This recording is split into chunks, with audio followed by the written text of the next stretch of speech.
Well, good morning, viewers. Today we have a 2008 Jeep Liberty, and the customer brought it in a couple weeks ago, complained about poor heat out of the heater, and the cooling system was quite low. I filled the cooling system. The heat improved a bit, but the heater core is partially restricted. This is the inlet hose, and it was quite hot, and the outlet hose was quite cool. So we're going to flush the heater core, but even after filling the cooling system, and I noticed that the rad was low.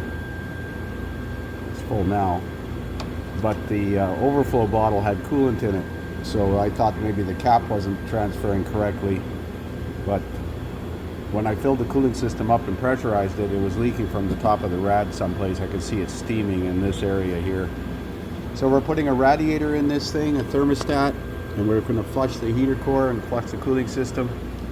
Start by removing the air induction system to get it out of the way. And then we got to take this plastic panel off here with these push pins, and I'm hoping this radiator support, looks like it's bolted on here, will come off. So let's get started. So I'm back flushing the heater core with my homemade apparatus. It's a 1/2-inch copper pipe to 5/8 hose, reverse flowing it, and I got an air line hooked up so that I can turn on the water.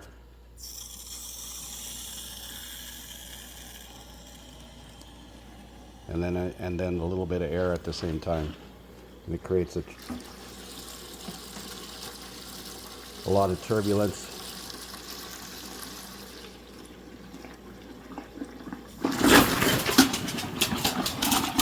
As you can see,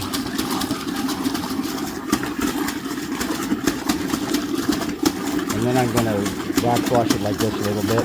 I cleaned this pail out completely so I could see if anything came out. Just pushing water through it now. Let's have a look at the pail. And I'm going to fill it with CLR. I'm going to take this hose off and pour CLR into the, and then let it sit while I take the rad out. So you can see that some debris came out of that heater core by back flushing it. So I'm going to rinse this pail out and pour the CLR into the hose until the heater core is full, and then let it sit while I change the rad.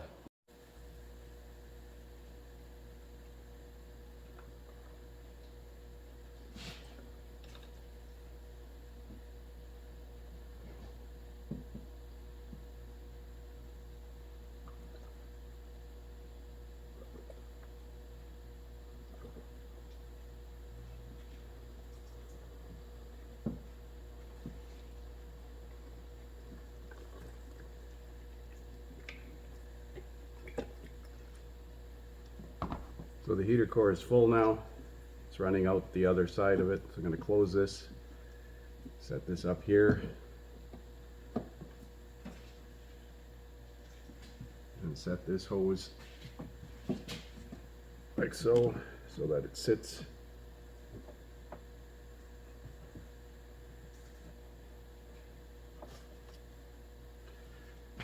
And we'll continue to remove the rad.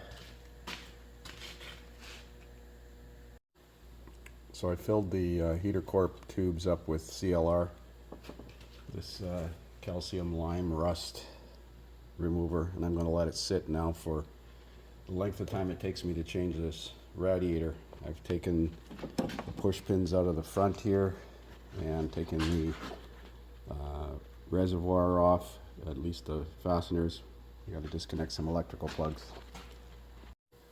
So the plastic overflow bottle in the windshield washer reservoir is attached with 3 T25 screws on the top here, and then 2 down here. Now these 2 bottom ones you have to get access from in here, so take the air induction box out. That's going to be a challenge because the rubber grommets are hard. Take the battery out to get access to this bolt down here. You don't need to remove the bolts completely. They're T25, just loosen them off and then you can lift it out. Now we got to get this, looks like we got to take the fan blade and the shroud off simultaneously. this rad grill here doesn't come off. I still haven't figured out whether I need to take this completely off or not. I'm going to try and see if we can get at it by taking the shroud out. And my CLR is still percolating. So we're going to use this pneumatic fan blade tool to take this off with the air hammer.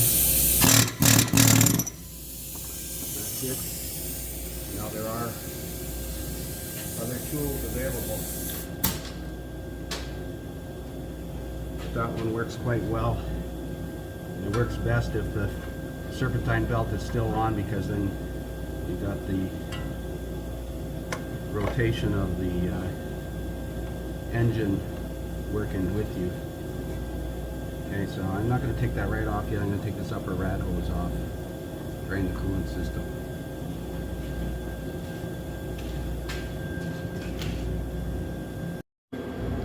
So this release tab on this cooling fan plug is a bitch. Push it in and pull out on the release, on the wiring harness at the same time. There's two 8mm screws that hold the shroud, and it's clipped in the bottom down here. And the shroud can be lifted out with the fan. And then I took the fan off, but you didn't really need to. It's going to give me more room to do the thermostat and stuff. There's that dropping resistor up here, so you got to reach in through here and push down like this with a screwdriver. It's a bitch. It took me 45 minutes just to get that connector unplugged. So we're going to undo the lower rad hose. I don't think I need to take any of this stuff off. I think the rad will come out of there. So here you can see where the rad was leaking. You can see the top of the rad here. You can see the stain, antifreeze stain running down right here. So the core is compromised. Fortunately it was at the top, so he was able to drive it for a couple of weeks while they waited for parts. So the idiot engineers attached the condenser to the rad from the front. So now I gotta take the grill out or try to reach in there and undo the condenser bolts. Hopefully there's only one or two at the top. So I'm changing to the thermostat, which is on the lower rad hose. And if you take that out of the way, take the lower rad hose out of the way, you can tilt the rad forward enough to get at the bolts. Now the head of that 8mm bolt there is rusted right off. So I'm just going to cut the plastic radiator because it's scrap anyways. I'm going to cut it with a Sawzall. I think there's just two bolts on this side and clips on this side. Just a slide in clip. Tranny coolers in the top of the condenser as well. Well, there's the rad out.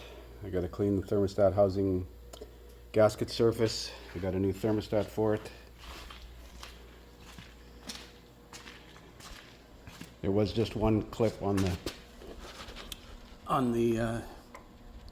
driver's side. I probably need these rubber grommets for the new rad, but you can see where it was leaking. So there's the rad installed. New thermostat and thermostat housing, new hose clamps on the bottom hose anyways, and I put the new Serpentine Belt on and checked the pulleys. I put the viscous clutch radiator cooling fan on, so we're going to continue and put the shroud in now. So I've got water running through this thing now. I'm going to put air through it. You can see how it mixes the air with the water, and it makes like lots of turbulence.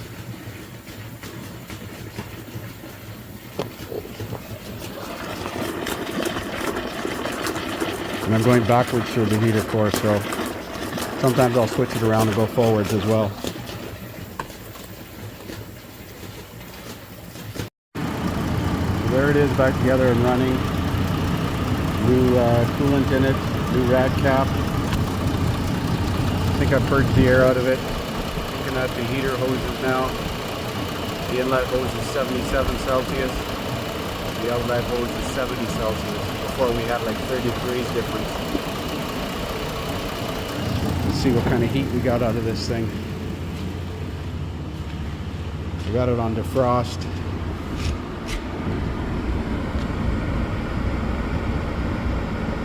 .68 degrees Celsius out of the defrost. It's freaking hot in here. So that seems to have helped. Got to check the coolant after a day because it may burp a little bit. I had the air induction temp sensor disconnected. That's why the check engine light is on, so I got to clear the code. But that's it. We'll call this one wrapped. Thanks for watching.